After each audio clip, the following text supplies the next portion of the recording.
Hello, my friends. Hello, my friends. Believe it or not, there was upon a time the alphabet has no vowels. Can you imagine an alphabet without vowels?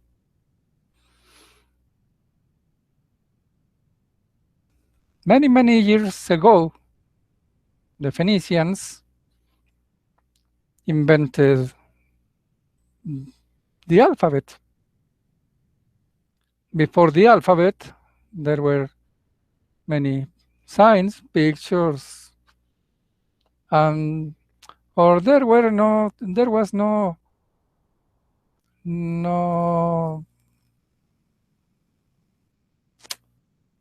there was there wasn't a way to write.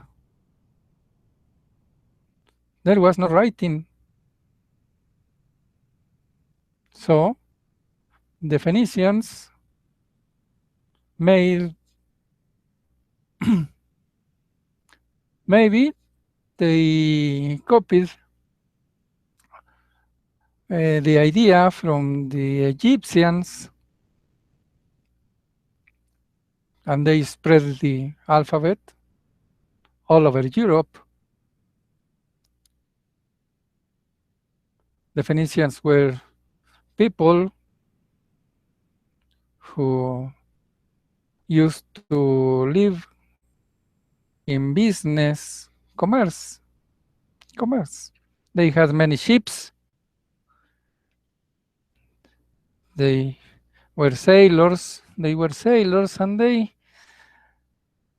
they went through Europe, expanding and letting them know the they had invented.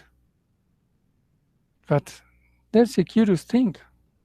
The alphabet has no vowels. Why? Why the alphabet has no vowels?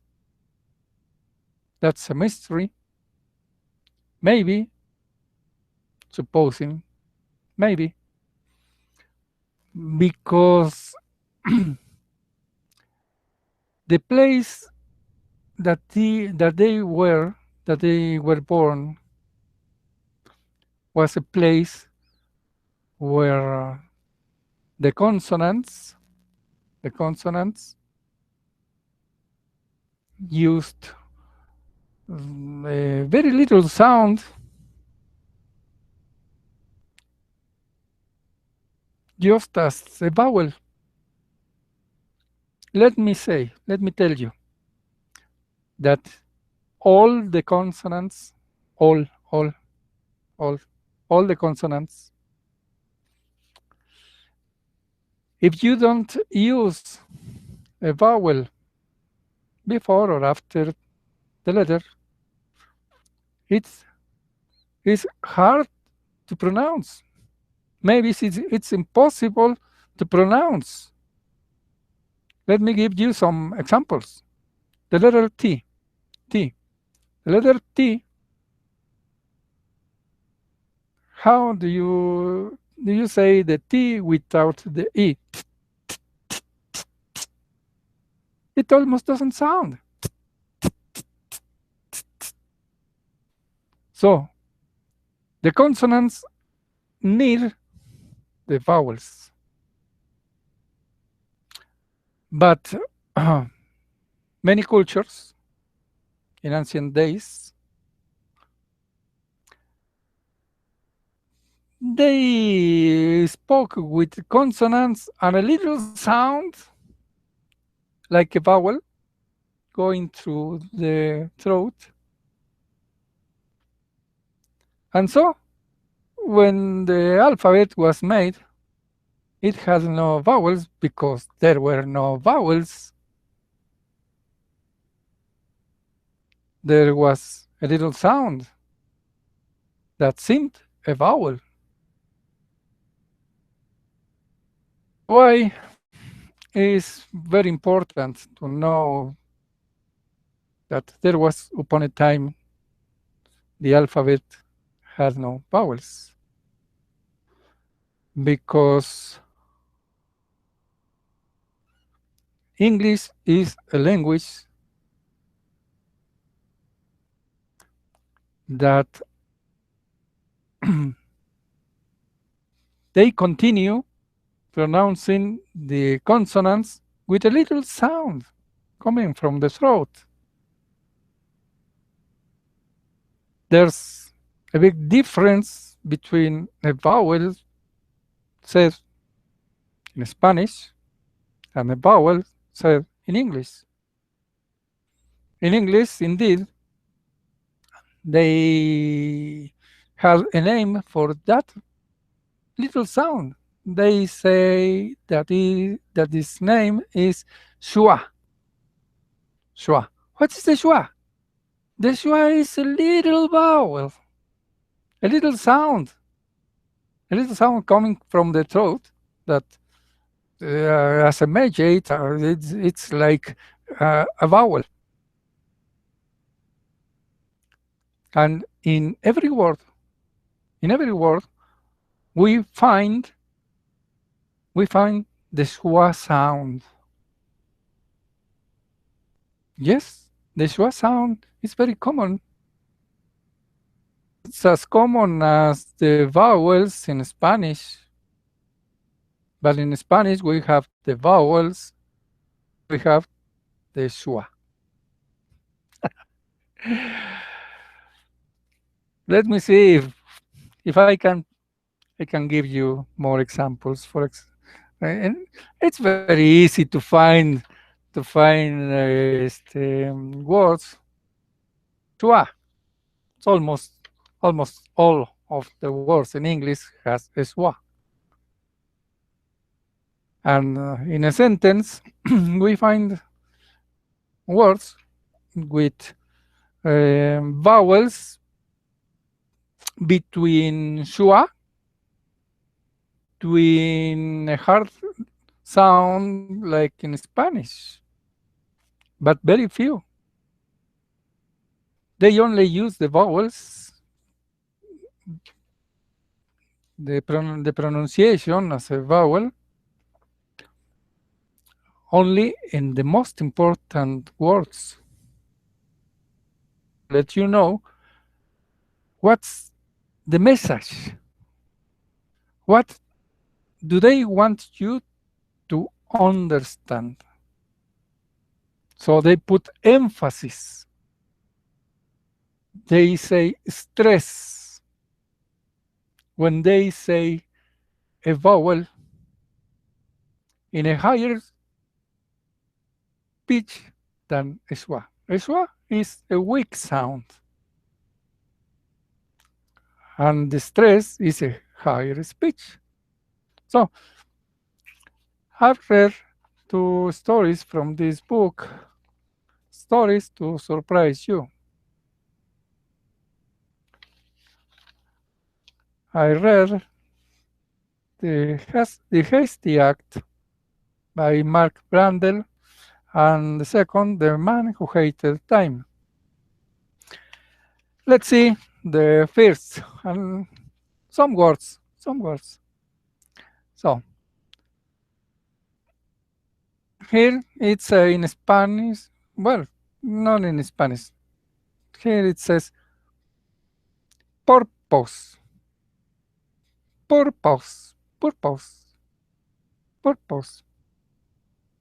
Coward.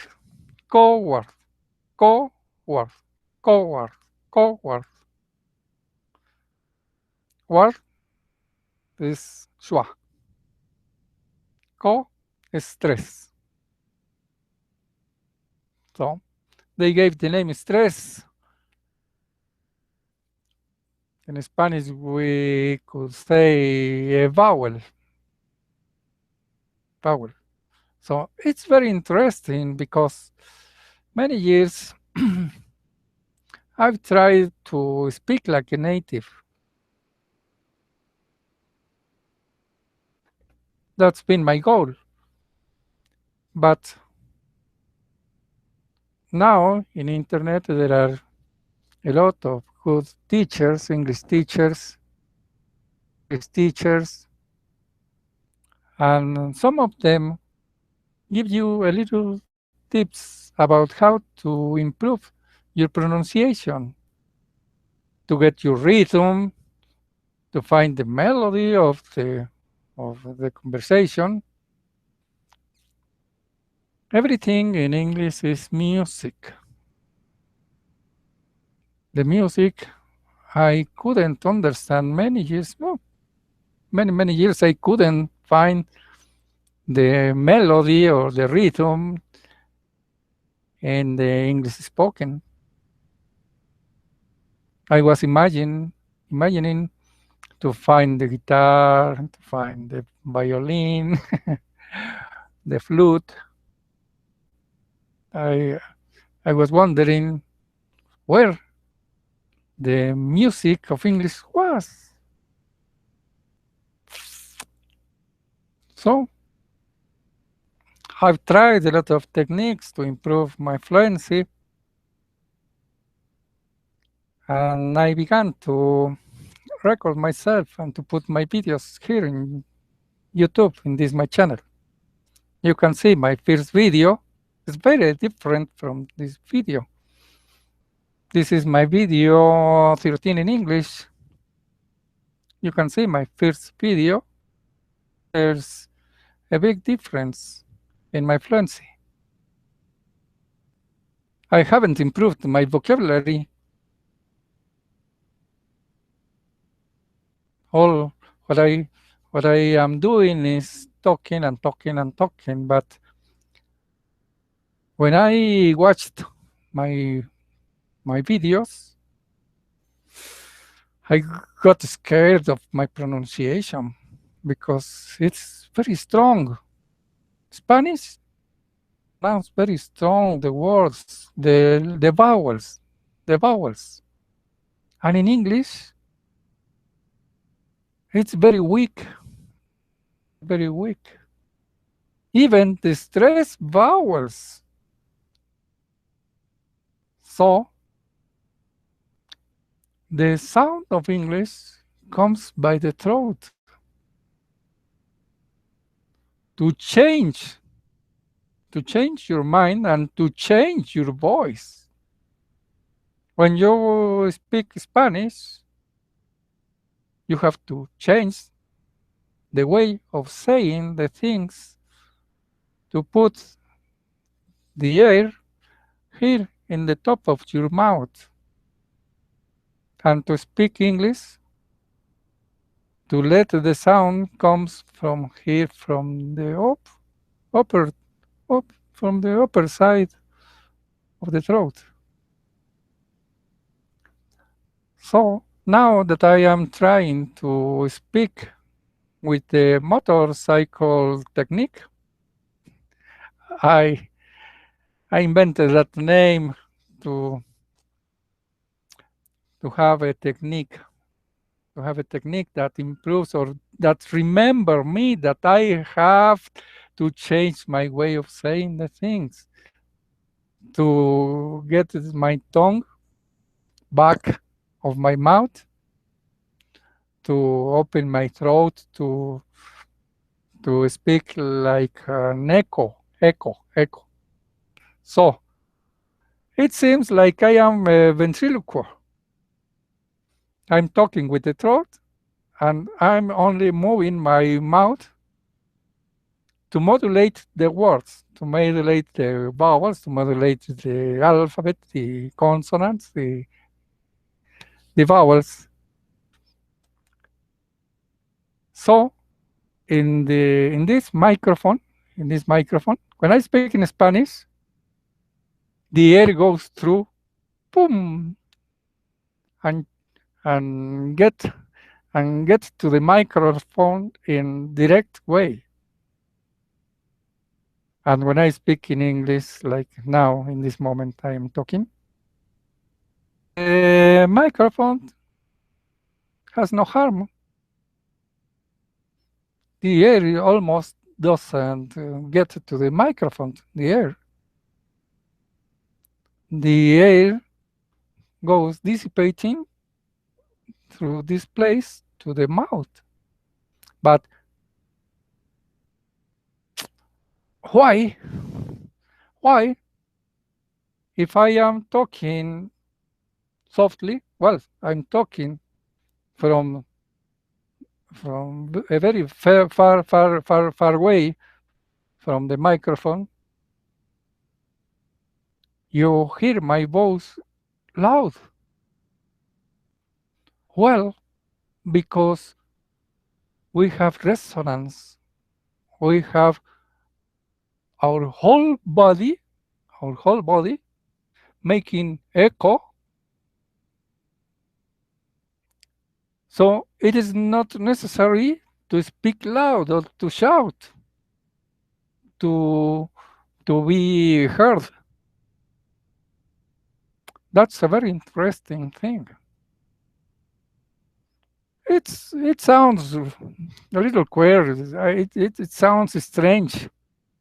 It sounds strange for ourselves.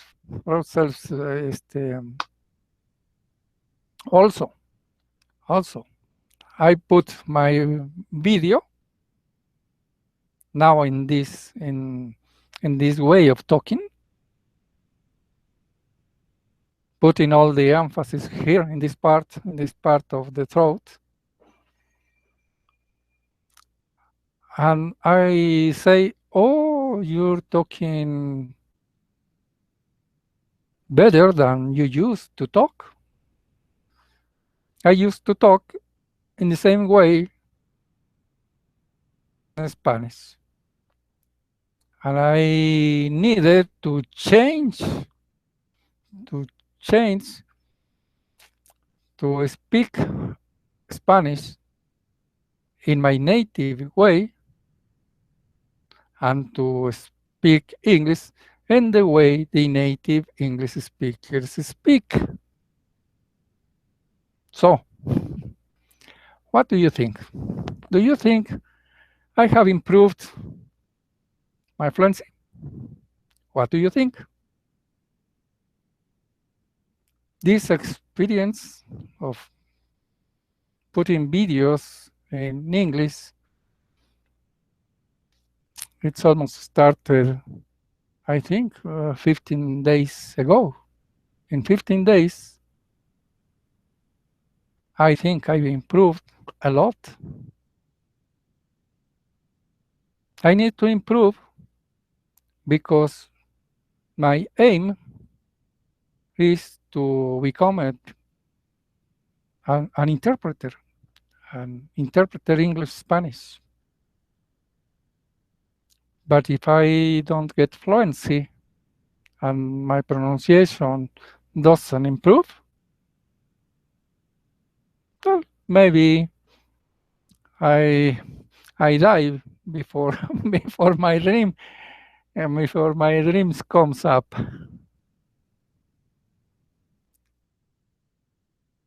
So, what do you think? Let me know, please. Maybe you didn't understand me. Maybe I continue speaking too badly, and you can't understand. You couldn't understand me. But if you understood what I said, give me a favor. Give me a comment here below in the comments. Thank you very much.